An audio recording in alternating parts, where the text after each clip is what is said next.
How to add money to Apple Pay from bank account without card. Hello guys and welcome to this new tutorial. The first thing that you need to do is to open up the app of Wallet into your iOS or your iPhone device. From here you're going to see normally this. We have the wallet itself, which is going to be having the tickets, the boarding passes, and etc. And we have the Apple Cash, as you can see. We're going to click on the Apple Cash, and here we can add the bank account into this specific card. So basically you are not going to get a lot of options to add your bank account, but on the Apple Cash you can do that. What we're going to do is to click on the three dots here on the top. We have this drop down menu. So basically you can transfer from the money from your card to the bank. But if you want to put or do the reverse, you're going to click on card details. Now, once you have clicked on card details, you are going to see here some options that will allow you to control this card. But now what I'm going to do is to click or scroll down a little bit until I see here bank account. I'm going to click on bank account, and then we are going to click on add a bank account. So you are going to add the routing number and also the account number.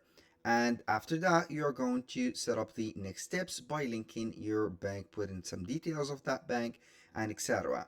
With that, you're going to add your bank account to your Apple Cash. You can send or request money from your bank account. I'm going to let you see the different features also that we have on the Apple Cash. So I'm going to click on the three dots up the top here. Then we are going to see the card details.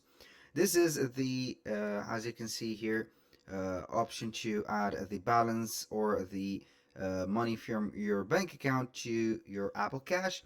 You're going to see the balance. If you have already set up or put some money or funded the Apple Cash, you are going to get the balance, as you can see here, which is going to be 0 for our case. Let's say that you have put some money in it and you want to get that money back. So you are going to put here let's say an amount that it exceeds the necessary let's say objective of yours. So basically you are going to click on transfer to bank. Then you are going to type in the transfer or the amount that you are going to transfer to your bank, and after that the Apple Cash will get the here the details of your bank account from the bank account, as you can see here, case. So you are going to get an automatic, let's say, a refund into your bank account. Aside from that, you are going to head over your bank or card detail, which is going to be only for Apple Cash, and then you can put some automatically accept payments. Here we have the automatic process, or you can go ahead and put a manual accept payment. So that was basically all for today's video. Thank you guys for watching. I hope that you have enjoyed the content, and I hope to see you soon on the next one.